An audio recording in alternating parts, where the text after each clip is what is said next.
제가 이제 성경에 기록되어 있는 예수님의 재림의 전조 증상을 간단하게 한번 정리해 볼 테니까 머릿속으로 기억 한번 해두세요. 예수님은 먼저 미혹하는 자들이 많이 생기게 된다 말씀하세요. 그리고 예수 그리스도의 이름을 빙자한 거짓 사기꾼들이 판을 치게 될 것이다 말씀하십니다. 그리고 처처에 전쟁이 일어나고요. 기근이 오고 지진이 심하게 일어나게 될 것인데 이때가 모든 종말의 시작이라고 성경은 말하고 있습니다. 그리고 단지 예수 믿는다는 이유 때문에 모든 민족에게 미움을 받게 될 것이다. 이렇게 말씀하기도 했습니다. 그리고 그때는 어떤 특징이 있습니까? 사람들이 사랑이 식어지고, 난 이 부분은 정말 정확하다고 생각해요. 얼마나 이기적인 세상이 되어가고 있는지 몰라요, 지금. 사랑이 식어지고 거짓 선지자들이 많이 일어나고 불법이 성하게 된다 말씀하세요. 그럼에도 또 어떤 현상이 일어나느냐? 예수님의 복음은 땅끝까지 전파될 것이다.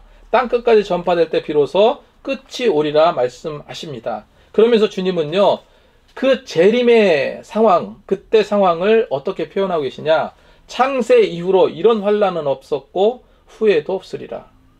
정말 무시무시한, 이 자체만 듣는 것만 해도 무시무시하죠. 여러분, 다른 누구도 아니고 예수님께서 이런 종말을 직접 말씀하셨어요. 예수님의 재림은 그래서 전무후무한 대인류적 사건이라고 말씀하십니다. 그리고 거짓 그리스도와 거짓 선지자들이 많이 일어나서 갖가지 표적을 보이기도 하고 기적을 보여주기도 해서 어떻게 해서든지 택한 자들을 미혹해 하리라 말씀하세요. 이런 재림의 징조를 구체적으로 언급하셨을 뿐만 아니라 당신께서 어떻게 오실지도 기록하고 계세요. 하늘에서 징조가 보일 것이다. 땅의 족속들은 통곡할 것이다. 인자가 구름 타고 큰 권능과 능력으로 오실 것이다 말씀하십니다. 그리고 하늘에 큰 나팔소리와 함께 천사들을 미리 보내어서 택한 자들을 사방에서 모을 것이다. 근데 이것을 우리가 가시적인 것으로만 생각해서도 안 됩니다. 그러니까 어려운 거예요. 문제는 예수님께서 이렇게 분명히 말씀하셨지만 혼란이 있을 것 같아서 예수님은 또 어떤 말씀하셨습니까? 마태복음 25장 36절에 그러나 그날과 그때는 아무도 모르나니 하늘의 천사들도 아들도 모르고 오직 아버지만이 하시느니라. 우리 몰라요. 그냥 그런 게 있다라고만 아시기 바랍니다. 그날과 그때는 아무도 모른다고 하셨는데 세상 사람들은 요즘에 어때요? 아무도 모른다고 그래서 성경은. 근데 세상 사람은 마치 자신이 모든 것을 다 아는 것처럼 사람들을 현혹합니다. 그래서 그럴싸한 말에 현혹되지 말라는 거예요. 아주 요즘에 유튜브 같은 거 보면은 참 예수님의 재림을 너무나 탁월하게 잘하는 사람들이 너무 많아요. 그래서 사람들을 혹하게 만들어요.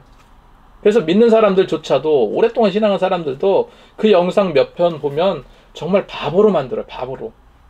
뭐 일루미나티니 프리메이슨이 세상을 장악한다 하면서 무슨 호루스의 눈, 뭐 각종 이미테이션들 있잖아요. 그래서 대중문화 속에 그런 표식을 숨겨놓고 익숙하게 우리들에게 보여준다는 거예요.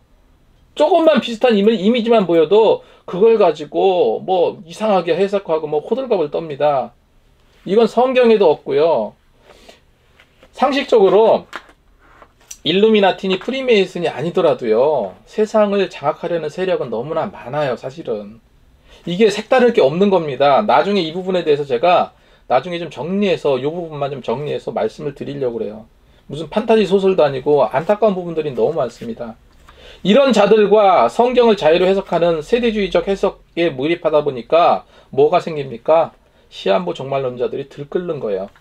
재림의 징조 말씀드렸죠? 아까 예수님께서 직접 하셨다는 그 메시지, 그 정도 선에서 아, 지금 말세 지말이구나, 세상을 보니까 정말 그렇구나 생각하면서 내 허리띠 졸라매면서 내 믿음 더 잘 지켜야 되겠다, 이런 식으로 잘 믿으면서 사랑을 실천하면서 예수님의 사랑을 실천하면서 살면 되는 겁니다. 달라질 거 아무것도 없어요.